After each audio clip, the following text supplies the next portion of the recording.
Hello students, स्वागत है आप सभी का मेरे इस ऑनलाइन यूट्यूब चैनल में जिसका नाम है RSD ऑनलाइन क्लासेस। जैसा कि आप लोगों को पता है कि पिछले कुछ समय से हम इसमें CG बोर्ड के अलग अलग क्लासेस के, जैसे कि क्लास 12th क्लास 10th के अलग अलग सब्जेक्ट्स के जो असाइनमेंट्स अभी अलॉट हो रहे हैं माध्यमिक शिक्षा मंडल की तरफ से, माध्यमिक शिक्षा मंडल रायपुर की तरफ से, उसके सल्यूशन प्रोवाइड करने की कोशिश कर रहे हैं। उसी सीरीज़ को कंटिन्यू करते हुए आज जो सॉल्यूशन जिस असाइनमेंट का मैं आप लोगों को प्रोवाइड कर रहा हूँ वो है class 12th CG board. Subject है फिज़िक्स या भौतिक शास्त्र, मंथ है अगस्त, और ये फर्स्ट जो असाइनमेंट है उसका सॉल्यूशन मैं आप लोगों को प्रोवाइड कर रहा हूँ। इसका आप लोग स्क्रीन पर देख सकते हैं कि टोटल मार्क्स जो हैं वो 30 हैं। तो सबसे पहले हम स्टार्ट कर रहे हैं अति लघुत्तरीय प्रश्न से। अति लघुत्तरीय प्रश्न आप देख सकते हैं, प्रत्येक प्रश्न कितने अंक का है? 1 अंक का प्रत्येक प्रश्न है। तो प्रश्न 1 लिखा हुआ है, आवेशों के क्वांटीकरण का क्या कारण है? तो आंसर आप देख सकते हैं, आवेशों के क्वांटीकरण का कारण इलेक्ट्रॉनों का स्थानांतरण पूर्ण गुणज के रूप में होना है। ठीक है, आप लोगों को पता है कि प्रकृति में आवेश जो हमको मिलते हैं वो विलगित रूप में यानी अलग से नहीं मिलते हैं, वो हमेशा गुच्छों में मिलते हैं या कुछ पूर्ण संख्याओं के गुणज के रूप में हमको मिलते हैं। तो इसी प्रकार से जब भी इलेक्ट्रॉनों का स्थानांतरण भी किसी एक पदार्थ से दूसरे पदार्थ पर होता है तो वो पूर्ण गुणज के रूप में ही होता है। इसलिए इलेक्ट्रॉनों के स्थानांतरण के पूर्ण गुणज के रूप में होने को ही हम क्या बोल सकते हैं? आवेशों का क्वांटीकरण का कारण बोल सकते हैं। ठीक है, तो ये पहले प्रश्न का उत्तर हुआ। दूसरे प्रश्न पर हम आते हैं। दूसरा प्रश्न आपका क्या दिया हुआ है? दूसरा प्रश्न पूछ रहा है कि एक विद्युत द्विध्रुव के निरक्षीय बिंदु पर विभव का मान क्या होगा? ध्यान दीजिए, इस क्वेश्चन को पढ़ते समय सबसे बड़ी गलती हम क्या करते हैं, निरक्षीय बिंदु देखते ही हमारे दिमाग में सबसे पहले आता है कि विद्युत द्विध्रुव के कारण विद्युत क्षेत्र की तीव्रता, और हम जल्दी या जल्दीबाजी में आंसर क्या लिख करके आते हैं? विद्युत क्षेत्र की तीव्रता का जो भी फॉर्मूला होता है निरक्षीय स्थिति में वो हम लिख करके आते हैं। लेकिन ध्यान देने वाली बात यहाँ पर यह है कि क्वेश्चन में आपको पूछा जा रहा है कि विद्युत द्विध्रुव के निरक्षीय बिंदु पर विभव का मान क्या होगा। तो आप लोगों ने पढ़ा होगा, ठीक है, तो हम जानते हैं कि विद्युत द्विध्रुव के कारण निरक्षीय बिंदु पर विभव का मान क्या हो जाएगा? 0 हो जाएगा। अब हम आते हैं क्वेश्चन नंबर 3 पर। क्वेश्चन नंबर 3 आप देख सकते हैं, किसी पदार्थ पर प्रोटॉनों की संख्या N1 है और इलेक्ट्रॉनों की संख्या कितनी है? N2 है। तो हमको ये बताना है कि पदार्थ पर कुल आवेशों की मात्रा कितनी होगी। ध्यान दीजिएगा, यहाँ पर पूछा गया है कुल आवेशों की मात्रा, ना कि आवेशों की संख्या। यदि आवेशों की संख्या आपसे पूछा जाता तब आप प्रोटॉनों की संख्या और इलेक्ट्रॉनों की संख्या का योग कर देते तो वो कुल आवेशों की संख्या हो जाती। यहाँ पर हमसे ये पूछा गया है कि कुल आवेशों की मात्रा कितनी है। तो कुल आवेशों की मात्रा निश्चित रूप से जिस आवेश की संख्या ज़्यादा होगी और जिस आवेश की संख्या कम होगी तो दोनों को आपस में घटाना होगा और जो मान मिलेगा उसका परिमाण हम ज्ञात करेंगे। इसलिए कुल आवेश की मात्रा का जो सूत्र बनेगा वो बनेगा modulus of N1 minus N2, जहाँ पर N1 क्या चीज़ है? प्रोटॉनों की संख्या, और N2 क्या चीज़ है? इलेक्ट्रॉनों की संख्या। तो इस प्रकार से आप कुल आवेशों की मात्रा को ज्ञात कर सकते हैं। ठीक है, क्वेश्चन नंबर 4 क्या दिया हुआ है आपको? कूलाम का नियम गुरुत्वाकर्षण के नियम की तरह सार्वत्रिक नियम नहीं है, क्यों? तो हम जानते हैं कि चूंकि कूलाम का नियम जो है केवल बिंदु आवेशों के लिए सत्य होता है, आवेश वितरण हेतु यह नियम जो है वो सत्य नहीं होता। तो यह जो नियम है केवल कुछ परिस्थितियों में ही सत्य लागू हो रहा है, यानी कि केवल बिंदु आवेश के लिए सत्य है लेकिन आवेश वितरण के लिए यह सत्य नहीं है। तो कोई भी सार्वत्रिक नियम होता है वो कैसा होता है? सार्वत्रिक नियम ऐसा होता है जो हर जगह पर हर परिस्थिति में एक जैसा ही परिणाम दे। लेकिन क्योंकि कूलाम का नियम हर जगह हर परिस्थिति में एक जैसा परिणाम नहीं दे रहा है, इसलिए कूलाम का नियम गुरुत्वाकर्षण के नियम के जैसा सार्वत्रिक नियम नहीं हो सकता। ठीक है, नेक्स्ट क्वेश्चन पर हम आ जाते हैं। प्रश्न क्रमांक 5 क्या दिया हुआ है? किसी वस्तु के विभव की माप, किसी वस्तु के विभव की माप पृथ्वी के विभव को मानक मानकर की जाती है, स्पष्ट कीजिए। तो किसी वस्तु के विभव की माप पृथ्वी के विभव को मानक मान करके की जाती है, उसको कैसे स्पष्ट हम कर सकते हैं? देखिए, पृथ्वी इतनी विशाल चालक है। आंसर आप देख सकते हैं कि पृथ्वी क्या है? एक विशाल चालक है। ठीक है, इतनी विशाल है कि उसे हम कुछ भी आवेश अगर देते हैं या फिर अगर उससे कुछ आवेश हम लेते हैं तो उसके विभव में कोई भी अंतर नहीं आता है। इसलिए किसी भी वस्तु के विभव की माप को हम पृथ्वी के विभव को मानक मान करके कर सकते हैं। ठीक है, नेक्स्ट क्वेश्चन आप देख सकते हैं, क्वेश्चन नंबर 6 क्या दिया हुआ है, संधारित्रों के दो उपयोग लिखिए। संधारित्रों के दो उपयोग आप क्या लिख सकते हैं। पहला उपयोग है सबसे सिंपल, जो सबसे कॉमन उपयोग है वो है आवेशों का संचयीकरण, स्टोरेज ऑफ चार्जेस। और नंबर 2 क्या है, एसी परिपथ का शक्ति गुणांक बढ़ाने में। एसी परिपथ जब आप पढ़ेंगे आगे के चैप्टर्स में, एसी सर्किट्स जब आप पढ़ेंगे तो उसका पावर फैक्टर हम पढ़ते हैं, शक्ति गुणांक जो पढ़ते हैं, तो उसको बढ़ाने का कार्य कौन करता है, यही संधारित्र करता है, कैपेसिटर करता है। ठीक है, तो ये दो उपयोग इसके हो गए। अगला प्रश्न हम देख लेते हैं, प्रश्न क्रमांक 7 क्या कहा गया। प्रश्न क्रमांक 7 में उस भौतिक राशि का नाम लिखिए जिसका मात्रक कूलाम प्रति वोल्ट है। ध्यान देंगे, भौतिक राशि हमको क्या दी हुई है, कूलाम प्रति वोल्ट, जिसका मात्रक क्या होना चाहिए, कूलाम प्रति वोल्ट। और ये भी बताना है कि ये अदिश राशि है या सदिश राशि। तो आप जानते हैं कि कूलाम प्रति वोल्ट, कूलाम को हम किससे प्रदर्शित करते हैं, Q से, और वोल्ट को हम V से प्रदर्शित करते हैं। तो Q/V = C फॉर्मूला होता है। और C किसको रिप्रेजेंट करता है, किसको बताता है, संधारित्र की धारिता को। तो संधारित्र की धारिता का मात्रक क्या हो गया, कूलाम प्रति वोल्ट। और ये कैसी राशि है, यह एक अदिश राशि है। ठीक है, आगे आप देखिए अगला क्वेश्चन क्या बोला गया है आपको। अगला क्वेश्चन कहता है, प्रश्न क्रमांक 8 क्या बोला गया है, यह एक गॉसीय पृष्ठ के अंदर कुछ आवेश है। यदि पृष्ठ की त्रिज्या आधी कर दी जाए तो विद्युत फ्लक्स किस प्रकार से प्रभावित होगा। ठीक है, तो आप जानते हैं कि गॉस के नियमानुसार जो विद्युत फ्लक्स यानी फाई ई, इसका जो मान होता है वो किसके बराबर होता है, Q/ε0।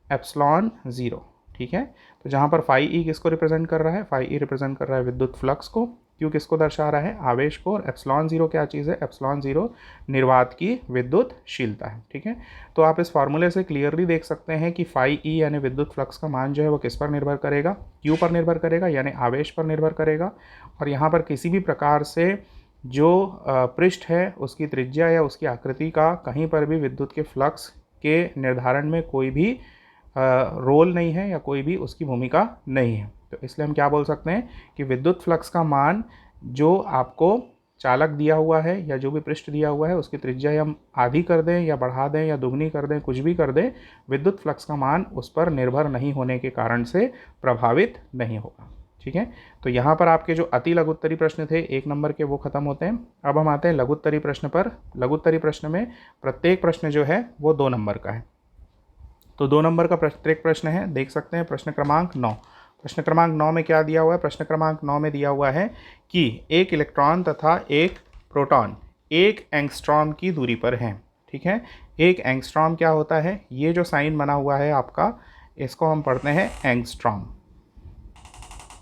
एंगस्ट्रॉम, ठीक है, इसको हम पढ़ते हैं एंगस्ट्रॉम। तो 1 एंगस्ट्रॉम की दूरी पर क्या है, एक इलेक्ट्रॉन और एक प्रोटॉन स्थित हैं। हमको किस चीज़ की गणना करनी है, वैद्युत द्विध्रुव आघूर्ण की गणना करनी है। तो आपको पता है कि वैद्युत द्विध्रुव आघूर्ण का फार्मूला क्या होता है, वैद्युत द्विध्रुव आघूर्ण का फार्मूला होता है P = Q × 2a। ठीक है, P यहाँ पर वैद्युत द्विध्रुव आघूर्ण को प्रदर्शित कर रहा है, Q द्विध्रुव में उपस्थित कोई भी एक आवेश है, और 2a क्या चीज़ है, दोनों आवेशों के बीच की अक्षीय दूरी है। ठीक है, तो देख लेते हैं किस प्रकार से इसका हल हमने निकाला है। हल आप देख सकते हैं, प्रश्नानुसार Q की वैल्यू कितनी दी हुई है, Q की वैल्यू दी हुई है आपको Q = 1.6 × 10⁻⁻19 कूलाम। ठीक है, 2L हमने 2a से बताया था फॉर्मूले में, यहाँ पर 2L से हम दर्शा रहे हैं, उससे कोई प्रॉब्लम नहीं होनी चाहिए आप लोगों को। तो 2L या जो दोनों के बीच की अक्षीय दूरी है वो कितनी है, 1 एंगस्ट्रॉम, और वो कितने के बराबर होता है, 10⁻10 मीटर। ठीक है, द्विध्रुव आघूर्ण का सूत्र लगाइए, P = Q × 2L। ठीक है, मान रख दीजिए 1.6 × 10⁻⁻19 × 10⁻10। आंसर आप देख सकते हैं, -19 और -10 आपस में मल्टीप्लाई होकर के कितने बन जाएंगे, ऐड हो जाएंगे पावर्स, तो कितना बन जाएगा, 10⁻29। तो आंसर क्या आ जाएगा, 1.6 × 10⁻29 कूलाम पर मीटर। ये क्या हुआ, ये हुआ आपका एक प्रोटॉन और एक इलेक्ट्रॉन यदि एक दूसरे से 1 एंगस्ट्रॉम की दूरी पर स्थित हैं तो उनके बीच जो वैद्युत द्विध्रुव आघूर्ण होगा उसका मान। नेक्स्ट क्वेश्चन पर हम आ जाते हैं। नेक्स्ट क्वेश्चन क्या दिया हुआ है, प्रश्न क्रमांक 10 क्या दिया हुआ है, प्रश्न क्रमांक 10 दिया हुआ है विद्युत फ्लक्स को परिभाषित करके इसका SI मात्रक लिखिए। तो देख सकते हैं आप, विद्युत फ्लक्स की परिभाषा क्या हो जाएगी, विद्युत क्षेत्र में स्थित किसी क्षेत्रफल के अभिलंबवत गुजरने वाली कुल बल रेखाओं की संख्या को विद्युत फ्लक्स कहते हैं। ठीक है, तो इस प्रकार से मान लीजिए विद्युत बल रेखाएं गुजर रही हैं। ठीक है, यहाँ पर आप विद्युत बल रेखाएं बना सकते हैं। ठीक है, अब इसके अविलंबवत आपने एक तल बना दिया इस प्रकार से। ठीक है, तो इस तल से कितनी बल रेखाएं गुजर रही हैं उसकी संख्या को ही हम क्या बोल देते हैं, विद्युत फ्लक्स बोलते हैं। ठीक है, इसे किससे दर्शाते हैं, विद्युत फ्लक्स को हम दर्शाते हैं फाई ई। पहले भी मैं बता चुका हूँ कि विद्युत फ्लक्स को हम किससे दर्शाते हैं, फाई ई से दर्शाते हैं। और इसका एसआई मात्रक क्या हो जाएगा, एसआई मात्रक हो जाएगा न्यूटन मीटर स्क्वायर प्रति कूलाम। यहाँ पर आप देख सकते हैं N M square coulomb inverse. ठीक है, तो ये हो गया, ये विद्युत फ्लक्स हो गया, विद्युत फ्लक्स की परिभाषा हो गई और इसका एसआई मात्रक हो गया। ठीक है, प्रश्न क्रमांक 11 आप देखिए। प्रश्न क्रमांक 11 में क्या कहा गया है, एक धारिता वाले गोलीय चालक की त्रिज्या ज्ञात करिए। ठीक है, तो अब यहाँ पर देख लीजिए कि असल में इस क्वेश्चन में ये क्लियर नहीं है कि धारिता जो है वो 1 फैरड है कि 1 माइक्रोफैरड है या 1 पिको फैरड है। ठीक है, शायद ये क्वेश्चन पूरी तरीके से कंप्लीट नहीं है, तो हम इसको सी को एक ही लेकर के चल रहे हैं। आप चाहे तो क्वेश्चन में 1 फैरड लेकर के बना सकते हैं, आप 1 माइक्रोफैरड लेकर के बना सकते हैं। जनरली जो क्वेश्चन आते हैं वो 1 फैरड या फिर 1 माइक्रोफैरड के आते हैं। माइक्रोफैरड के केस में आप उसको 1 × 10⁻⁻6 फैरड लिख सकते हैं, और सिंपली अगर फैरड लिखना है तो आप 1 फैरड लेकर के बना सकते हैं। ठीक है, फैरड क्या चीज़ है, फैरड है आपकी जो धारिता है, यानी संधारित्र जो कैपेसिटर होता है उसका कैपेसिटेंस होता है, उसको हम किससे दर्शाते हैं, फैरड से।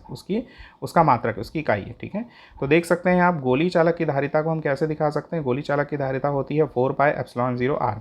ये आप लोग पढ़ चुके हैं। तो चालक की त्रिज्या यदि यहाँ से आपको निकालना है तो आर को आप एक साइड रहने दीजिए, बाकी राशियों को दूसरी तरफ पक्षांतर कर दीजिए, तो कितना मिल जाएगा, C/4πε0। आपको क्वेश्चन में क्या दिया हुआ है, C = 1 फैरड। ठीक है, या 1, तो और आर की जो वैल्यू हो, आर यहाँ पर आप रखेंगे आर के मान में, तो सी का मान आप 1 रख दीजिए, और 1/4πε0 इसकी वैल्यू आप जानते हैं कितना होता है, 9 × 10⁹ ये हो जाता है आपका, ये आप देख सकते हैं 1/4πε0, इसकी वैल्यू हो जाती है 9 × 10⁹9। ठीक है, ये इसकी वैल्यू होती है। तो इस वैल्यू को आप रख दीजिए, तो 1 × 9 × 10⁹9, तो आर की वैल्यू आपको कितनी मिल गई, 9 × 10⁹9 मीटर, क्योंकि ये त्रिज्या है इसलिए इसकी वैल्यू आपको मीटर्स में मिलेगी। ठीक है, नेक्स्ट क्वेश्चन पर हम आ जाते हैं। नेक्स्ट क्वेश्चन आपके हैं, वो भी लघुत्तरीय प्रश्न ही है। पहले वाले लघुत्तरीय प्रश्न 2 अंक के थे, ये लघुत्तरीय प्रश्न कितने अंक के हैं, 3 अंक के हैं। प्रश्न क्रमांक 12 आप देख लीजिए। प्रश्न क्रमांक 12 में क्या बोला गया है, एक समान वैद्युत क्षेत्र में स्थित विद्युत द्विध्रुव आघूर्ण वाले विद्युत द्विध्रुव की स्थितिज ऊर्जा का व्यंजक ज्ञात कीजिए। ठीक है, तो हमको क्या करना है, एक समान विद्युत क्षेत्र में स्थित विद्युत द्विध्रुव आघूर्ण वाले विद्युत द्विध्रुव की स्थितिज ऊर्जा का व्यंजक हमको ज्ञात करना है। ठीक है, तो देख लीजिए व्यंजक हम कैसे ज्ञात कर सकते हैं। सबसे पहले हमने क्या लिखा है, स्थितिज ऊर्जा क्या होगी, तो विद्युत द्विध्रुव को विद्युत क्षेत्र में मानक स्थिति से वर्तमान स्थिति तक घुमाने में किए गए कार्य को द्विध्रुव की स्थितिज ऊर्जा कहते हैं। ठीक है, ये आप डायग्राम देख सकते हो। डायग्राम में हमने क्या किया है, ये जो लाइन दिख रही है ये विद्युत क्षेत्र को दर्शा रही हैं, एक समान विद्युत क्षेत्र को दर्शा रही हैं। ठीक है, और यहाँ पर ये जो ए बी दिख रहा है ये आपका क्या है, विद्युत द्विध्रुव है। हमने मानक स्थिति यहाँ पर क्या लिया है, मानक स्थिति हमने लिया है 90 डिग्री, यानी ये विद्युत क्षेत्र की दिशा है और ये आपकी जो विद्युत द्विध्रुव है उसकी दिशा है। तो दोनों के बीच में कोण कितना बन रहा है, 90 डिग्री का बन रहा है। अब हमको क्या करना है, इस विद्युत द्विध्रुव को, ये 90 डिग्री के स्थिति में है, इसको पूरा घुमाना है आपको और विद्युत क्षेत्र की दिशा के समानांतर आपको लाना है, यानी 90 डिग्री आपको घुमाना है। तो मानक स्थिति यहाँ पर क्या है, 90 डिग्री, 90 डिग्री से आपको 0 डिग्री तक के घुमाना है। तो इसके लिए यहाँ पर एक छोटा सा डायग्राम बना दिया गया है। विद्युत क्षेत्र की तीव्रता को आप ई से देख सकते हैं। ए बी यहाँ पर क्या है, एक विद्युत द्विध्रुव है। प्लस क्यू आवेश ए पर स्थित है, माइनस क्यू आवेश बी पर स्थित है। क्यू ई क्या चीज़ है, क्यू ई इस पर लगने वाला, क्यू ई जो दोनों विपरीत दिशा में लग रहे हैं वो क्या है, प्रत्यानयन बल। प्रत्यानयन बल क्यों लग रहे हैं, क्योंकि प्रत्यानयन बल इसको विद्युत क्षेत्र की दिशा में क्या करता है, घुमाने का कार्य करता है। ठीक है, एक बल इस प्रकार से लग रहा है और एक बल इस प्रकार से आपका लग रहा है। ठीक है, तो इस प्रकार का बल और कहाँ पर लगता है, इस प्रकार का बल आपका लगता है जैसे नल की टोंटी को आप घुमाते हैं तो उस टाइम पर ये बल लगता है। तो ये प्रत्यानयन बल का उदाहरण हो गया। ठीक है, आगे देख लीजिए क्या बोला गया है, मानक स्थिति θ = π/2 लेंगे जो कि क्षेत्र के लंबवत है। अब क्यों लेंगे ये आप लोगों को पता है।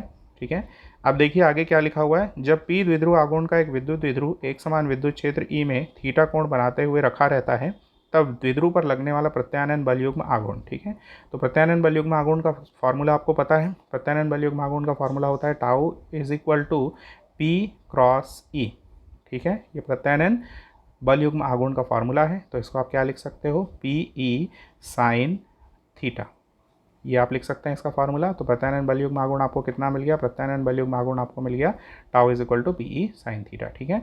अब यहाँ से आगे क्या बोला जा रहा है आपको, द्विध्रुव को अल्प कोण डी थीटा घुमाने में किया गया कार्य, ठीक है।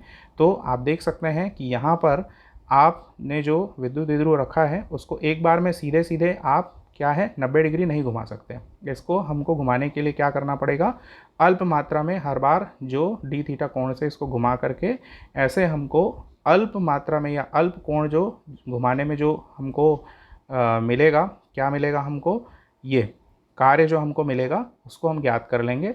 फिर उसका हम क्या करेंगे, जो दो सीमाएं हमको मिल रही है, ये अभी कौन सी स्थिति में है, ये थीटा इज इक्वल टू π/2 की स्थिति में है, यानी 90 डिग्री की स्थिति में। इसको घुमा करके आप 0 डिग्री की स्थिति में लाएंगे, तो 90 से 0 की लिमिट के बीच में इसका हम क्या कर देंगे, समाकलन कर देंगे। तो समाकलन करने से आपको कुल कार्य मिल जाएगा जो आपको इस विद्युत द्विध्रुव को मानक स्थिति से विद्युत क्षेत्र की स्थिति में लाने में किए गए कार्य के बराबर होगा, ठीक है। तो देख सकते हैं यहाँ पर द्विध्रुव को अल्प कोण डी थीटा घुमाने में किया गया कार्य कितना हो गया, DW is equal to PE sine theta D theta, ठीक है। अब इसी प्रकार से विद्युत द्विध्रुव को θ1 से θ2 घुमाने में किया गया कार्य, तो θ1 से θ2 घुमाने में किया गया कार्य कितना हो जाएगा, ये हो जाएगा integration θ1 to θ2 PE sine theta D theta, ठीक है। अब यहाँ पर देख सकते हैं PE क्या है, कांस्टेंट है, PE को आप बाहर ले लेंगे, साइन थीटा का आप समाकलन करेंगे, तो साइन थीटा का समाकलन कितना हो जाता है, आप लोगों को पता है साइन थीटा का समाकलन होता है माइनस कॉस थीटा, ठीक है। लिमिट्स रख दीजिए, तो PE cos θ1 minus cos θ2, upper limit minus lower limit, ठीक है। या आप उल्टा भी करेंगे, यहाँ पर देख सकते हैं आप माइनस साइन हट गया है, तो इससे आप समझ सकते हैं कि एक्चुअल में हम अपर लिमिट रखते तो माइनस कॉस θ2 माइनस कॉस θ1 आता, हमने माइनस साइन को कॉमन ले लिया है, तो उससे हमने ये फार्मूला, ये आपका जो फार्मूला हो गया वो उल्टा हो गया, कॉस θ1 माइनस कॉस θ2, ये हो गया आपका समीकरण नंबर 1। अब आप ध्यान दे सकते हैं कि आपको करना क्या है, θ1 बराबर 0 डिग्री और θ2 बराबर थीटा आप रख सकते हैं इसमें, ठीक है। एक्चुअल में हम एक स्टैंडर्ड जो है फॉर्मेट वो ला रहे हैं, उसके बाद हम क्या करेंगे, जो हमारी मानक स्थिति थी π/2 और जहाँ वहाँ से घुमा करके जहाँ पर हमको लाना था 0 डिग्री उसकी वैल्यूज़ हम रख देंगे, तो उससे हमको आंसर मिल जाएगा, ठीक है। तो आपने क्या किया है, θ1 की जगह 0 डिग्री रखी है और θ2 की जगह थीटा रखिए, तो समीकरण 1 से आपको क्या प्राप्त हो जाएगा, समीकरण 1 से आपको मिलेगा W is equal to PE cos 0 degree minus cos theta, तो यहाँ से मिल जाएगा PE कॉस 0 की वैल्यू आपको पता है 1 होती है, 1 माइनस कॉस थीटा, ये हो गया आपका इक्वेशन नंबर 2, ठीक है। अब आगे आ जाइए, पुनः क्या बोला गया है, प्रारंभिक स्थिति यानी θ1 बराबर π/2 जो कि मानक स्थिति है, और वहाँ से घुमाकर हम अंतिम स्थिति कहाँ पर ला रहे हैं, θ2 इज इक्वल टू थीटा पर ला रहे हैं, ठीक है। तो इसको हम ये वैल्यूज़ जो है वो इस इक्वेशन में पुटअप कर देते हैं यहाँ पर, तो क्या मिल जाएगा आपको, W is equal to PE और कॉस π/2 माइनस कॉस थीटा, तो आप जानते हैं कॉस π/2 मतलब कॉस 90 डिग्री, तो कॉस 90 डिग्री की वैल्यू कितनी हो जाती है, 0 डिग्री, और माइनस यहाँ पर कितना आ जाएगा, कॉस थीटा, ठीक है। तो आगे हम देखते हैं आगे आपको क्या मिल गया, तो W इज इक्वल टू आपको क्या मिल गया, W इज इक्वल टू आपको मिल गया माइनस PE कॉस थीटा। यही कार्य क्या है, द्विध्रुव की स्थितिज ऊर्जा के बराबर होगा। तो विद्युत द्विध्रुव की स्थितिज ऊर्जा को हम किससे दर्शा सकते हैं, विद्युत द्विध्रुव की स्थितिज ऊर्जा को हम दर्शा सकते हैं U से, तो U इज इक्वल टू हमको क्या मिल गया, माइनस PE कॉस थीटा, ठीक है। तो ये आपके लिए क्या हो गया, विद्युत एक समान विद्युत क्षेत्र में रखे विद्युत द्विध्रुव के लिए स्थितिज ऊर्जा का व्यंजक, ठीक है। अब आप देख सकते हैं नेक्स्ट क्वेश्चन क्या है, क्वेश्चन नंबर 13 पढ़िए। क्वेश्चन नंबर 13 क्या दिया हुआ है, 3 समान संधारित्र हैं, ठीक है, प्रत्येक की धारिता 5 है, इनके संयोजन से प्राप्त अधिकतम धारिता और न्यूनतम धारिता की गणना कीजिए, ठीक है। तो आप लोगों को पता है संधारित्र का संयोजन आप लोगों ने पढ़ा होगा, तो संधारित्र के संयोजन में हमको पता है कि अधिकतम धारिता हमको कब प्राप्त होती है, जब हम संधारित्रों को समांतर क्रम में संयोजित करते हैं, और न्यूनतम धारिता हमको कब प्राप्त होती है, जब हम उनको श्रेणी क्रम में संयोजित करते हैं, ठीक है। तो आंसर हम वैसे ही कैलकुलेट करेंगे। सबसे पहले हम क्या मान रहे हैं, क्या दिया हुआ है आपको, माना दिए गए तीनों संधारित्रों में से प्रत्येक की धारिता कितनी है, 5 फैरड, ठीक है, 5 फैरड हम मान के चल रहे हैं, 5F लिखा हुआ है वहाँ पर। अब अधिकतम धारिता के लिए इनको हम किस क्रम में संयोजित करेंगे, समांतर क्रम में संयोजित करेंगे। तो समांतर क्रम का आपको जो व्यंजक है या फार्मूला आपको पता है कि C is equal to C1 plus C2 plus C3, यानी जितने भी संधारित्र आप एक क्रम में संयोजित करेंगे उनकी धारिता सीधे सीधे जुड़ जाएगी। तो C is equal to 5 plus 5 plus 5 is equal to 15 farad. ठीक है, तो अधिकतम धारिता कितनी प्राप्त हो जाएगी? 15 फैरड प्राप्त होगी। अब अगर न्यूनतम धारिता हमको प्राप्त करना है तो न्यूनतम धारिता के लिए आपको क्या करना पड़ेगा? श्रेणी क्रम में इनको संयोजित करना पड़ेगा। तो श्रेणी क्रम का फॉर्मूला क्या होता है? 1/c is equal to 1/c1 plus 1/c2 plus 1/c3 plus so on. तो 1/c इज इक्वल टू क्या हो जाएगा? c1 की वैल्यू 5, c2 की वैल्यू 5, c3 की वैल्यू 5 रख दीजिए। लघुत्तम आप लेंगे, सबको हल करेंगे तो 1/c इज इक्वल टू मिल गया 3/5 यानी 3/5। तो c इज इक्वल टू आप क्या लिख सकते हैं? 5/3 फैरड या c is equal to 1.66 farad. ठीक है, तो ये न्यूनतम धारिता हो गई। ठीक, ये सवाल आपका हल हुआ। अब हम सीधे आ जाते हैं दीर्घ उत्तरी प्रश्न पर। तो दीर्घ उत्तरी प्रश्न में प्रश्न क्रमांक 14। दीर्घ उत्तरी प्रश्न में मैंने आपको दोनों जो अथवा में क्वेश्चन है उसको भी हल करके बताया है और जो पहले क्वेश्चन है अथवा के पहले उसको भी हल करके बताया है। तो देख सकते हैं पहला क्वेश्चन क्या बोला गया। प्रश्न क्रमांक 14 कहता है किसी वैद्युत द्विध्रुव के लिए अक्षीय स्थिति पर विद्युत क्षेत्र की तीव्रता का व्यंजक ज्ञात कीजिए, इसकी दिशा क्या होगी। ठीक है, तो देख लीजिए अक्षीय स्थिति हम कब बोलते हैं? अक्षीय स्थिति हम बोलते हैं जैसे यहाँ पर आप देख सकते हैं ये विद्युत द्विध्रुव है। ठीक है, ये हो गया ए और ये हो गया बी। ठीक है, तो ये इनको मिलाने वाली रेखा, अब इसी रेखा को, ये इनकी अक्ष भी कहलाती है, इसी अक्ष को अगर हम आगे बढ़ाते हैं और इस पर किसी बिंदु को हम लेते हैं जो कि यहाँ पर कौन सा है? पी। इस बिंदु पर अगर हम इस विद्युत द्विध्रुव के कारण से विद्युत क्षेत्र की तीव्रता ज्ञात करते हैं जो कि इसकी अक्ष पर स्थित है, तो ये स्थिति क्या कहला जाएगी? अक्षीय स्थिति। ठीक है, तो यहाँ पर हमको क्या करना है? विद्युत क्षेत्र की तीव्रता ज्ञात करना है। ठीक है, तो देख सकते हैं पूरे डायग्राम जो बना हुआ है उसका डिस्क्रिप्शन भी यहाँ पर दिया हुआ है। आप देखते जाइए डायग्राम को, मैं जो पढ़ रहा हूँ उसको सुनते जाइए तो आपको क्लियर होता जाएगा। क्या बोला गया? माना ए बी एक विद्युत द्विध्रुव है। देख सकते हैं आप ए बी कहाँ पर है? ए भी आपको दिख रहा है क्लियरली। ठीक है, फिर जो प्लस क्यू और माइनस क्यू आवेशों से मिलकर के बना हुआ है। ए बिंदु पर प्लस क्यू आवेश है और बी बिंदु पर माइनस क्यू आवेश है। माना दोनों आवेशों के बीच की दूरी 2l है। ये 2l आप ऊपर में दूरी देख सकते हैं, यहाँ पर ये 2l दूरी है। ठीक है, फिर इसके बाद क्या बोला गया है? इसके बाद बोला गया है इस द्विध्रुव के मध्य बिंदु ओ से, मध्य बिंदु ओ आप देख सकते हैं द्विध्रुव में कहाँ पर है? इससे अक्षीय स्थिति में हमको क्या करना है? आर दूरी पर।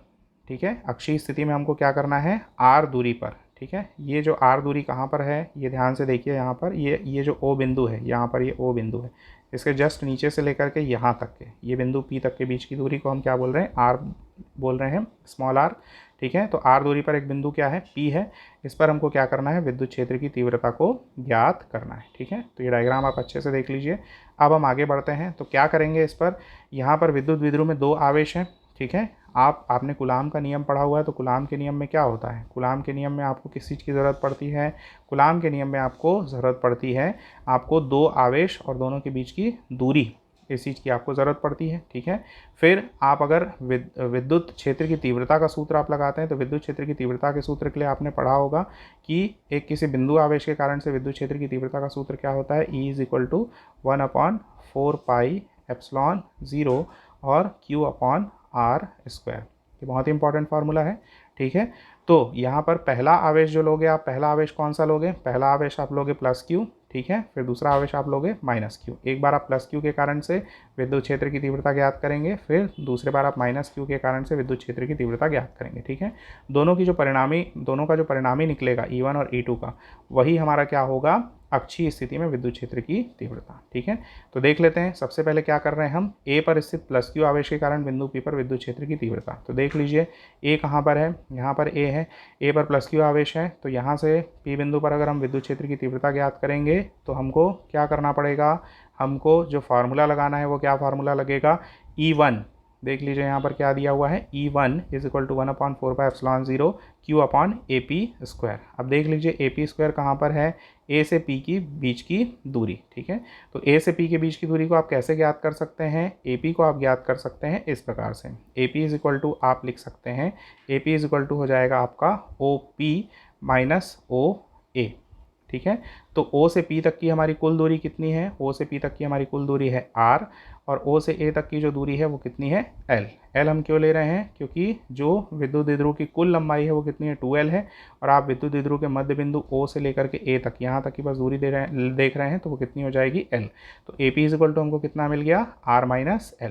तो ये आप रख लीजिए। नीचे यहाँ पर देख सकते हैं आप 1/4πε0 Q/r-L का होल स्क्वायर, और इसकी दिशा यानी E1 की जो दिशा होगी वो क्या होगी? A P की दिशा में, यानी A से P की दिशा में होगी। ठीक है, अब आप ए पर स्थित प्लस क्यू आवेश के कारण से बिंदु पी पर विद्युत क्षेत्र की तीव्रता देख चुके हैं। अब हम दूसरे पर आते हैं। बिंदु बी पर जो स्थित आवेश है वो कौन सा आवेश है, माइनस क्यू आवेश है। तो ऊपर देख लीजिए डायग्राम में, माइनस क्यू आवेश जो है, माइनस क्यू आवेश से जो बिंदु पी के बीच की दूरी है वो कितनी हो जाएगी, तो बी पी स्क्वायर, ठीक है। माइनस क्यू आवेश के कारण से बिंदु पी तक की दूरी कितनी होगी, बी पी होगी। तो बी पी को आप कैसे निकाल सकते हैं, बी पी को आप निकाल सकते हैं O P plus O B, ठीक है। तो ओ पी की दूरी ओ पी की वैल्यू कितनी है आर, और ओ बी की दूरी कितनी हो जाएगी एल। तो यहाँ पर आप नीचे बी पी की जगह क्या लिख सकते हैं, आर प्लस एल का होल स्क्वायर, ठीक है। तो लिख लीजिए 1/4πε0 Q upon R plus L whole square. अब इसका डायरेक्शन क्या हो जाएगा, बीपी की दिशा में हो जाएगा, ठीक है। अब यहाँ पर ध्यान देने वाली बात है, ये पूरे के पूरे जो आपका डेरिवेशन है उसका ट्विस्ट है यहाँ पर क्या है, E1 व E2 एक ही दिशा में एक ही रेखा में विपरीत दिशा में कार्यरत है। देख सकते हैं आप E1 की दिशा कौन सी है, ये डायग्राम आपको दिख रहा है। E1 की दिशा ये है और E2 की दिशा ये है, ठीक है। तो ये E1 की दिशा हो गई और ये E2 की दिशा हो गई, ठीक है। दोनों एक ही दिशा में एक ही रेखा पर कार्यरत है, लेकिन दोनों की दिशा क्या है, विपरीत है, ठीक है। तो दोनों की दिशा विपरीत होने की वजह से हमको जब इसका परिणामी निकालना है, ठीक है। तो परिणामी निकालने के लिए आप क्या करोगे, परिणामी निकालने के लिए आप क्या करोगे, देखो इसमें एक कंडीशन और है कि E1 is greater than E2। अब E1 ग्रेटर देन E2 क्यों होगा, क्योंकि देख सकते हैं E1 जो है विद्युत क्षेत्र वो किसकी वजह से है, प्लस क्यू आवेश की वजह से, और E2 जो विद्युत क्षेत्र है वो किसकी वजह से है, माइनस क्यू आवेश की वजह से। विद्युत क्षेत्र की तीव्रता किस पर निर्भर करती है, अगर आपको फार्मूला पता है तो वो पूरी तरह से निर्भर करती है दो चीज़ों पर, एक तो आवेश की मात्रा और दोनों के बीच की दूरी। तो क्योंकि यहाँ पर ए से पी यानी प्लस क्यू आवेश के कारण से बिंदु पी के बीच की जो दूरी है वो बी से पी यानी माइनस क्यू आवेश के कारण से बिंदु पी से लेकर के पी के बीच की दूरी जो है उसकी अपेक्षा ज़्यादा है।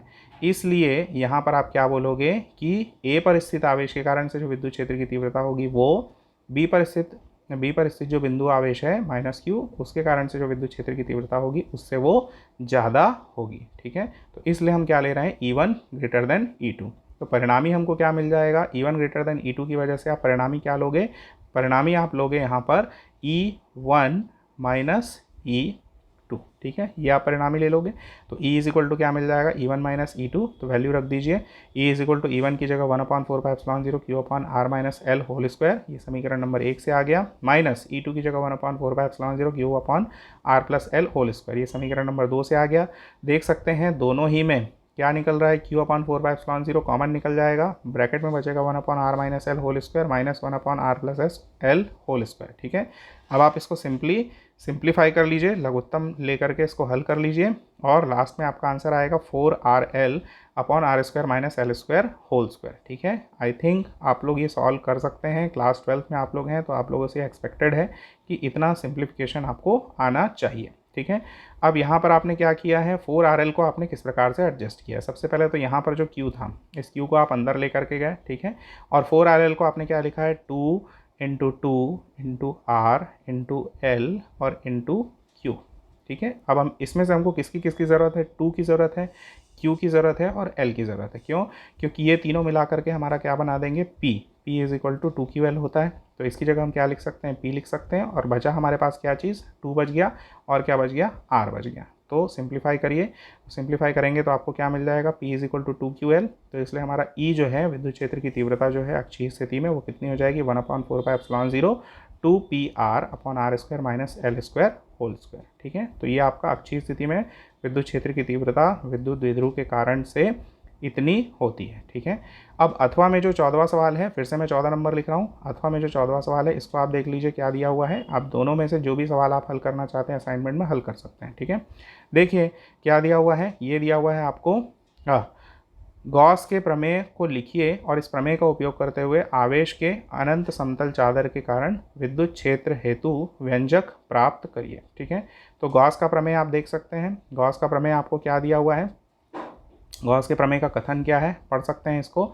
निर्वात में किसी बंद पृष्ठ से गुजरने वाला संपूर्ण विद्युत फ्लक्स उस बंद पृष्ठ के अंदर स्थित कुल आवेश का 1/ε0 गुना होता है, ठीक है। तो जब आप इसको प्रमेय की उत्पत्ति करेंगे तो हम ये समझेंगे कि बंद पृष्ठ कौन सा है, विद्युत फ्लक्स कैसे निकलेगा और वो कैसे 1/ε0 गुना होगा और कुल आवेश हम कितना लेंगे। सबसे इंपॉर्टेंट कंडीशन यहाँ पर ये है कि आपको गॉस का प्रमेय किस चीज़ के लिए दिया गया है, निर्वात के लिए। इस चीज़ को आप बिल्कुल स्ट्रिक्टली फॉलो करेंगे, याद रखेंगे, ठीक है।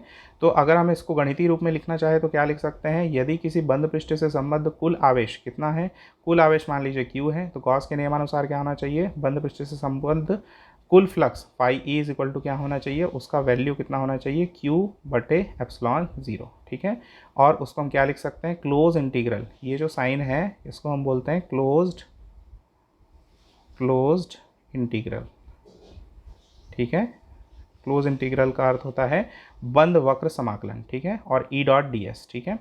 तो close integral over E.ds is equal to Q/ε0। अब इसकी व्युत्पत्ति देख लीजिए कैसे हमने किया है। माना एक बंद पृष्ठ S है, कहाँ पर है, ये देख सकते हैं आप, बंद पृष्ठ S यहाँ पर, ये बंद पृष्ठ S है, ठीक है, गोलाकार रूप में है। अब बंद पृष्ठ S के अंदर आपने क्या किया है, एक बिंदु O पर, ये देख लीजिए O बिंदु पर एक आवेश रखा हुआ है, कौन सा आवेश रखा हुआ है, Q आवेश रखा हुआ है, ठीक है। इसको +Q कर लेते हैं हम, यहाँ पर +Q आवेश रखा हुआ है, ठीक है। अब इसके बाद क्या दिया हुआ है, +Q आवेश रखा है बिंदु O से R दूरी पर, ठीक है। तो बिंदु O कहाँ पर है, ये आपका बिंदु O है, यहाँ से ये R दूरी पर ये बिंदु P है, ठीक है, ये डिस्टेंस हो गया R, ठीक। अब क्या किया आपने, बिंदु P पर क्या करना है, कोई बिंदु P है, ठीक है। माना यह बंद पृष्ठ एक गोला है, ये बंद पृष्ठ कैसा है, ये बंद पृष्ठ आप क्या लेकर के चल रहे हो, एक गोला लेकर के चल रहे हो, ठीक है। अब इस बंद पृष्ठ पर क्या करना है आपको, बिंदु P पर गोले के पृष्ठ पर स्थित है, ठीक है। तो बिंदु P कहाँ पर स्थित है, आपका गोले के पृष्ठ पर स्थित है, ठीक है, देख सकते हैं आप।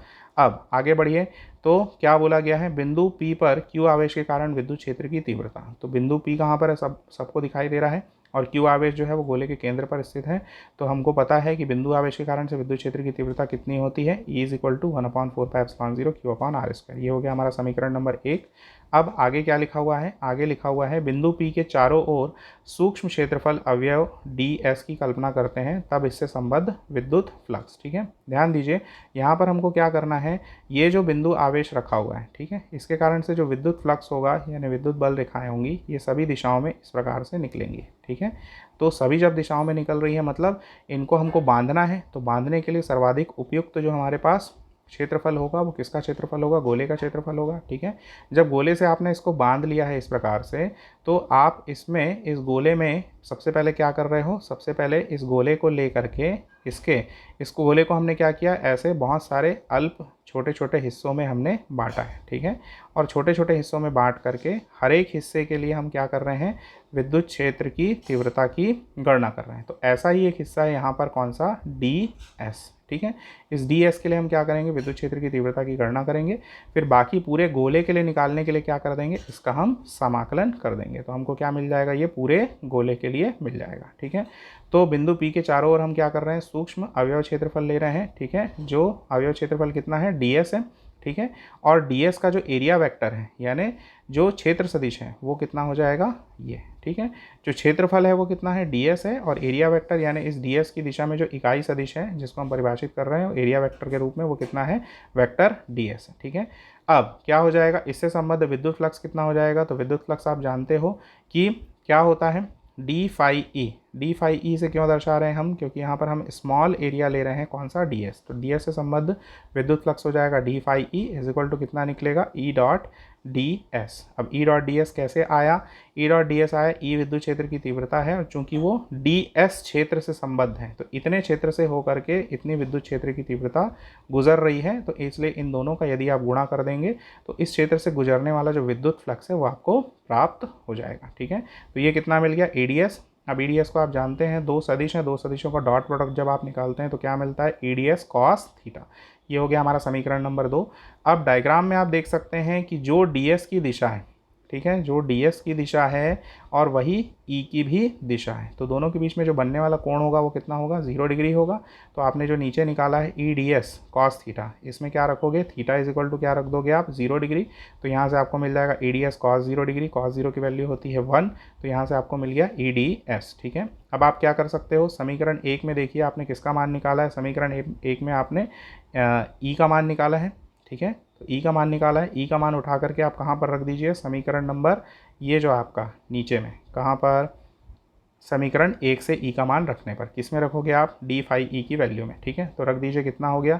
ये हो गया आपका 1/4πε0 Q by R square D S, ठीक है। अब ये क्या मिल गया आपको? ये जो छोटा सा अवयव था, कौन सा वाला? ये जो छोटा सा अवयव था, इसके लिए आपको क्या मिल गया? यहाँ से गुजरने वाले विद्युत फ्लक्स की मात्रा आपको मिल गई, ठीक है। अब पूरे गोले के लिए यदि आपको इसको कैलकुलेट करना है तो इसको क्या करना पड़ेगा? क्लोज इंटीग्रेशन ओवर एस, यानी पूरे क्षेत्रफल के लिए आपको उसका समाकलन करना पड़ेगा, ठीक है। तो देखिए, गोले से गुजरने वाला संपूर्ण विद्युत फ्लक्स क्या हो जाएगा? ये हो जाएगा फाई ई, ठीक है। अब इसको हम क्या लिखेंगे? क्लोज इंटीग्रल ओवर एस, और ये क्या हो जाएगा? ई डॉट डी एस, ठीक है। तो वैल्यू पुटअप कर दीजिए, तो क्या मिल जाएगा? Close integral over S 1/4πε0 Q by R square D S. अब आप देख सकते हैं कि यहाँ पर हमारा जो समाकलन हो रहा है वो एस पर हो रहा है, ठीक है, और यहाँ पर जो ऑपरेटर है वो भी डी एस का है। बाकी जो चीज़ें हैं यहाँ पर कहीं पर भी आपको एस दिखाई नहीं दे रहा है, ठीक है। तो इतनी राशि को हम क्या कर सकते हैं? बाहर कांस्टेंट के रूप में ले सकते हैं। ध्यान दीजिएगा, मैंने बहुत ही सिंपल वे में इस चीज़ को बोल दिया है, ठीक है। टेक्निकली जो मैंने बोला है वो बहुत ज़्यादा करेक्ट नहीं होगा, बट मेरा पर्पस यहाँ पर एक सिंपल जो बायोलॉजी के स्टूडेंट हैं जिनको समाकलन का ज़्यादा ज्ञान नहीं होता है उनको समझाने के पर्पज़ से भी मैंने ऐसा बोला है कि यहाँ पर एस पर इंटीग्रल हो रहा है और डी एस एक ऑपरेटर है, इसलिए बाकी चीज़ें क्या हो जाएगी? कांस्टेंट हो जाएंगी और वो बाहर हो जाएंगी, ठीक है। तो इसको इस तरीके से मैथ्स के स्टूडेंट तो बहुत अच्छे से समझ रहे हैं कि समाकलन का क्या अर्थ है, यहाँ पर समाकलन किस प्रकार से हो रहा है, लेकिन बायो के स्टूडेंट को समझाने के लिए मैंने यहाँ सिंपल वर्ड्स में बोला है, ठीक है। तो इस चीज़ को आई होप मेरे व्यूअर्स जो हैं वो अच्छी तरीके से समझेंगे मैं क्या बोलने की कोशिश यहाँ पर कर रहा हूँ। अब देख सकते हैं यहाँ पर Q 1/4πε0 Q upon R square बाहर निकल गया, close integral over D S. अब देख सकते हैं डी एस जो छोटा सा क्षेत्रफल था किस चीज़ का हिस्सा था? एक गोले का हिस्सा था।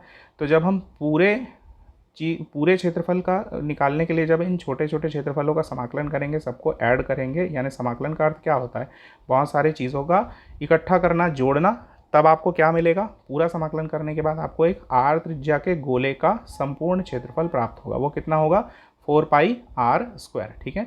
तो समीकरण 3 में आप क्या मिल जाएगा? समीकरण 3 में आपको मिल जाएगा phi E is equal to 1/4πε0 Q upon R square into 4πr square. यहाँ से क्या क्या कैंसिल हो रहा है?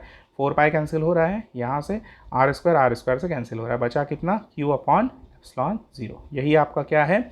गॉस के प्रमेय के लिए किसी निर्वात में स्थित किसी बंद पृष्ठ से संबद्ध किसी आवेश Q के लिए कुल फ्लक्स की मात्रा है, ठीक है। तो ये आपका गॉस का प्रमेय हुआ। अब इस गॉस के प्रमेय के अनुप्रयोग के अंतर्गत हम देखते हैं आवेश के अनंत समतल चादर के कारण विद्युत क्षेत्र की तीव्रता, ठीक है। तो यहाँ पर आप देख सकते हैं ये आवेश की अनंत समतल चादर है, इस प्रकार से ये बनी हुई है, ठीक है। इससे हमको क्या देखना है? विद्युत क्षेत्र की तीव्रता हमको ज्ञात करना है। तो विद्युत क्षेत्र की तीव्रता ज्ञात करने के लिए आप क्या करोगे? क्योंकि ये अनंत लंबाई चौड़ाई की चादर है तो इसके लिए आप पूरे तरीके से इसको बंद करने वाले गॉसी पृष्ठ की कल्पना नहीं कर सकते हैं, ठीक है। तो आप क्या करोगे? इस पृष्ठ का एक छोटा सा क्षेत्रफल आप लोगे, ठीक है। इस पृष्ठ का छोटा सा क्षेत्रफल यहाँ पर आप ले लोगे, ठीक है।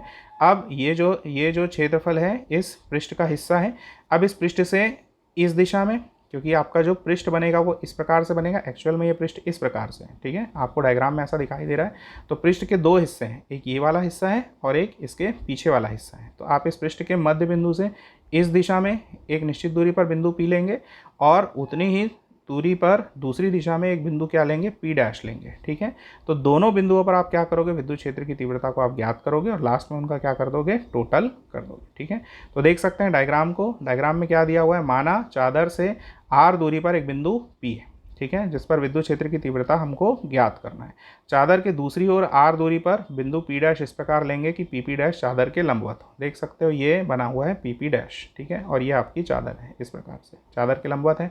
अब यहाँ पर आप क्या करोगे?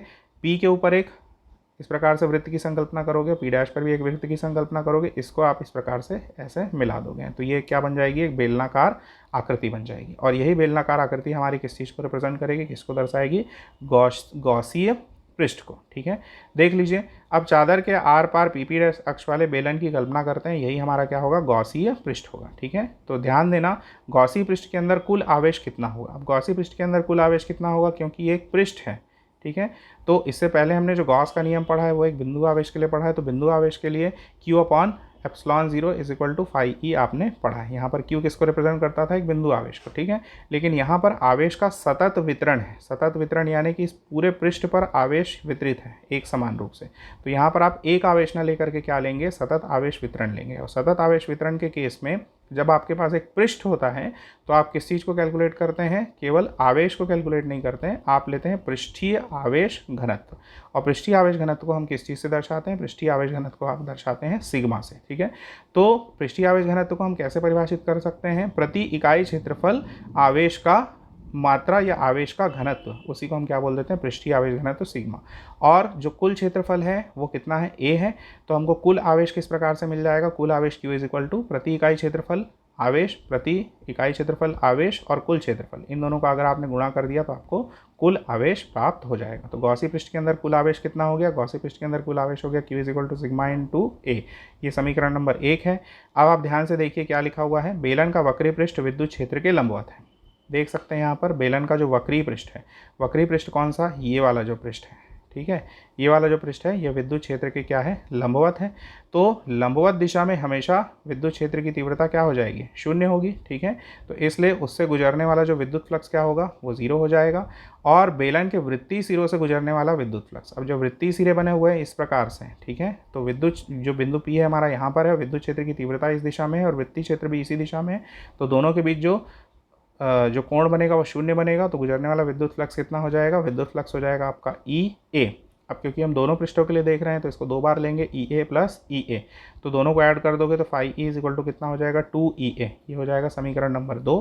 अब आप देख सकते हो कि समीकरण 2 में आपने किसकी वैल्यू निकाली है, phi E की वैल्यू, और जो गॉस का नियम है उससे भी आप phi E की ही वैल्यू निकालते हो, वो कितना निकलता है, Q अपॉन एप्सिलॉन 0। ठीक है, तो समीकरण 3 में हमने क्या लिखा, गॉस के प्रमेय से phi E is equal to Q upon epsilon 0। अब देख सकते हो समीकरण 2 और समीकरण 3 दोनों में phi E की वैल्यू निकली है, इसलिए दोनों समीकरण को आप आपस में इक्वेट कर सकते हैं, बराबर कर सकते हैं। तो ये मिल गया 2EA is equal to Q upon epsilon 0।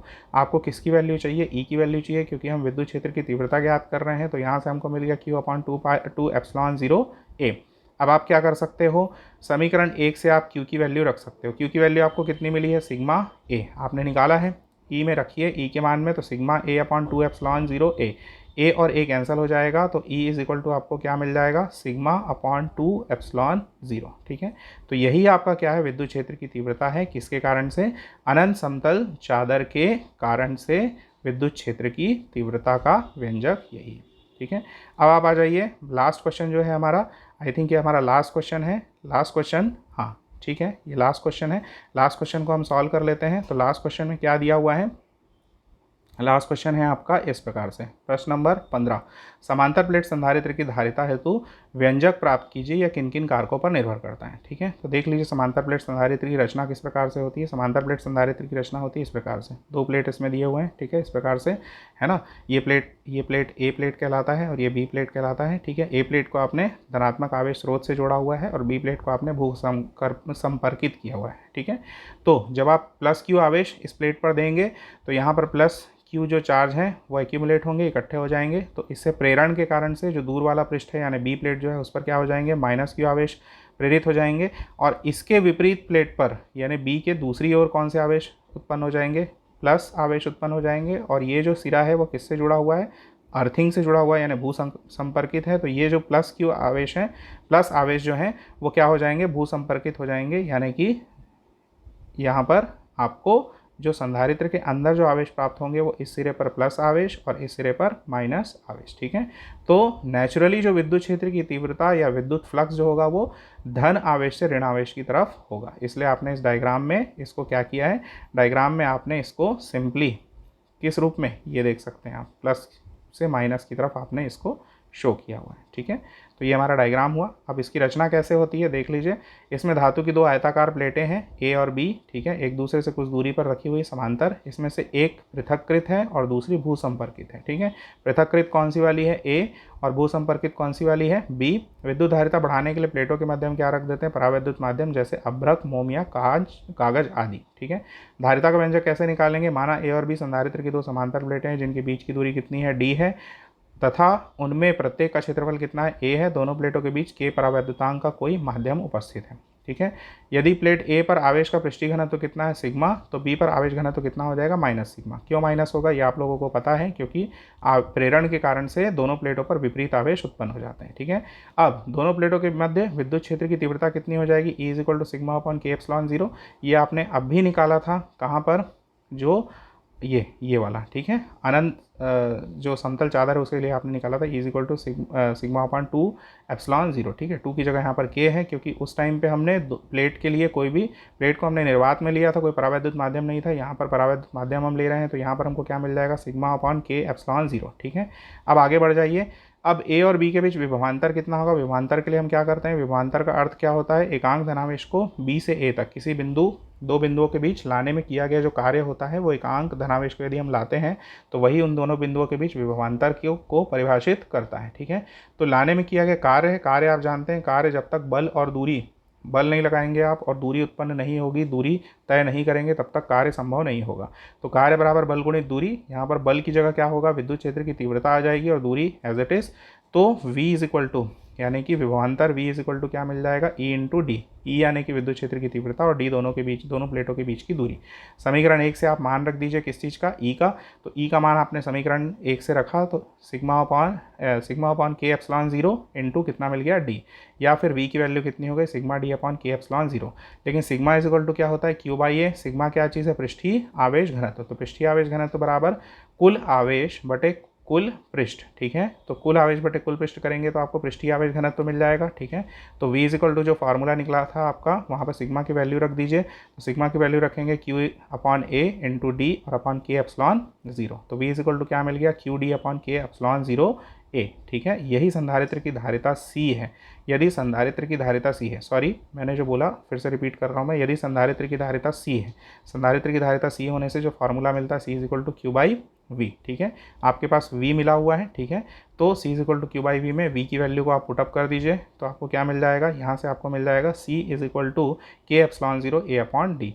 यही क्या चीज़ है, समांतर प्लेट संधारित्र की धारिता है परावैद्युत माध्यम के उपस्थिति में, ठीक है। तो आप देख सकते हैं धारिता किस पर निर्भर कर रही है, प्लेट के क्षेत्रफल A पर और दोनों के बीच में जो परावैद्युत माध्यम भरा हुआ है K उस पर, और दोनों प्लेटों के बीच की जो दूरी है D उस पर, ठीक है। तो ये आपका प्रश्न क्रमांक 15 हुआ। अथवा में जो प्रश्न दिया हुआ है देख लीजिए, प्रश्न क्रमांक 15 का अथवा वाला जो प्रश्न क्रमांक 15 है क्या कहता है, दो धारिता के संधारित्र की प्लेटों के बीच, यहाँ पर फिर से क्लियर नहीं है कि धारिता फैराड में है कि माइक्रो फैराड में है, आप अपने हिसाब से लेकर के बना सकते हैं, ठीक है। मैंने फैराड लेकर के बनाया है, ठीक है। तो दो धारिता के संधारित्र के प्लेटों के बीच 200 वोल्ट का विभवांतर पर उसकी प्लेट पर कितना आवेश होगा, संधारित्र में संचित स्थितिज ऊर्जा होगी, ठीक है। तो क्लियरली हमको संधारित्र में संचित जो ऊर्जा है, स्थितिज ऊर्जा, उसको कैलकुलेट करना है। तो वो कैलकुलेट करने के लिए आपको फार्मूला क्या होता है, उसका फार्मूला होता है U is equal to 1/2 CV², ठीक है। तो CV² में आपको क्या चीज़ चाहिए, C की वैल्यू आपको चाहिए, ठीक है। तो आप निकाल लीजिए, है ना। इसको हम कैलकुलेट कर लेते हैं। तो कैलकुलेट कैसे करेंगे, सबसे पहले तो आपको दिया गया है C is equal to 2F, ठीक है। V is equal to 200 volt दिया हुआ है, तो Q is equal to CV से आपने Q निकाल लिया, 2 × 200 इज इक्वल टू 400 कूलाम, ठीक है। ये मिल गया। संचित ऊर्जा का क्या फार्मूला होता है, संचित ऊर्जा का फार्मूला होता है U is equal to 1/2 CV², ठीक है। फार्मूले में वैल्यू रखिए 1/2 और C की जगह आपको क्या मिला हुआ है, 2 फैराड, ठीक है। और V की वैल्यू कितनी है आपकी 200 कूलाम, 200 का होल स्क्वायर कर लिया आपने, ये मिल गया आपको 40,000, 2 से 2 कैंसिल, ठीक है। 40,000 आपको मिल गया। 40,000 को आप लिख सकते हैं 4 × 10⁻⁴ जूल, क्योंकि ये ऊर्जा है तो ऊर्जा को मात्रक जूल होता है, तो जूल के रूप में हम इसको लिखेंगे, ठीक है। तो यहाँ पर आकर के आपका ये जो असाइनमेंट है इसका लास्ट क्वेश्चन 15 क्वेश्चन सॉल्व होता है। आई होप आप लोगों को ये जो वीडियो है या ये जो असाइनमेंट का सोल्यूशन है बहुत ही अच्छा लगेगा और आप लोगों को ये पसंद आएगा, ठीक है। और वीडियो को लास्ट में जाते जाते मेरे आप लोगों से फिर से रिक्वेस्ट है कि आप लोग मेरे इस चैनल को ज़्यादा से ज़्यादा क्या करिए, सब्सक्राइब करिए, ठीक है। सब्सक्राइब करिए और वीडियोस को ज़्यादा से ज़्यादा लाइक करिए, ठीक है। और ज़्यादा से ज़्यादा शेयर करिए और मुझे कमेंट में लिख करके बताइए कि आप और किन किन टॉपिक्स पर वीडियो चाहते हैं। मेरे जो कंट्रोल के टॉपिक है, मेरे कमांड के जो टॉपिक हैं उन पर मैं वीडियो लगातार डालते रहूँगा। इसके अलावा आप जिन टॉपिक्स पर वीडियो चाहते हैं उनको आप मुझे कमेंट सेक्शन में लिख करके बताइए। और प्लीज़ आप लोगों से बार बार रिक्वेस्ट है कि चैनल को ज़्यादा से ज़्यादा सब्सक्राइब करिए, लाइक्स को बढ़ाइए, व्यूज़ को बढ़ाइए और वीडियोज़ को ज़्यादा से ज़्यादा शेयर कीजिए। और आपको इसमें जो भी कमी लगती है या कुछ आप सजेशन देना चाहते हैं, कुछ मॉडिफिकेशन या सुधार करवाना चाहते हैं, प्लीज़ हमको कमेंट सेक्शन में लिख करके बताएँ। तो with this we come to the end of this assignment solution और आज के इस असाइनमेंट सोल्यूशन को मैं यहीं पर समाप्त करता हूँ। Thank you so much.